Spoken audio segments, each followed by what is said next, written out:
গত সোমবার দিন গেছিলাম জুডিওতে। গেছিলাম বলতে আমার হাজব্যান্ডের জন্য দুটো টি শার্ট নেওয়ার ছিল, তো আগে ওই জন্য ওর জিনিসটাই দেখতে এসেছিলাম।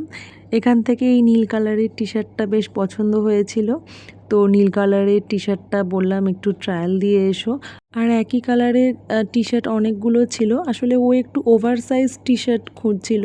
আর এখানে দেখো জুতোর কালেকশন একদম ভরে ভরে আছে, তো এই জন্য এখানটাও একটু দেখছিলাম। হুট করে আমার চোখ গেল এই 199-এর টি শার্টের ওপর।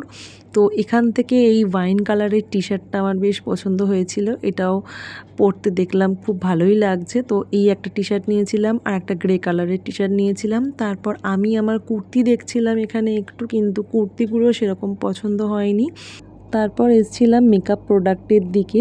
আর এর আগে তো নেল পলিশ আমি অনেক ইউজ করেছি, তো এবার ভাবলাম একটা লিপস্টিক এখানকার ইউজ করে দেখব। আর এই স্টিক আইশ্যাডোগুলো একটু দেখছিলাম, আর অনেকগুলো লিপস্টিক হাতে এখানে ট্রাই করেছি। তো এই লিপস্টিকটা আমার শেষমেশ পছন্দ হয়েছিল। আর জুতোর কাউন্টারে এসেছিলাম, কিন্তু জুডিও অলমোস্ট বন্ধ হয়ে গেছে, কারণ আমরা অনেকটা দেরিতেই এসেছি। তো চলো, কেনাকাটা আমাদের কমপ্লিট। আর এই ছোট্ট ভিডিওটা তোমাদের কেমন লাগলো জানিও।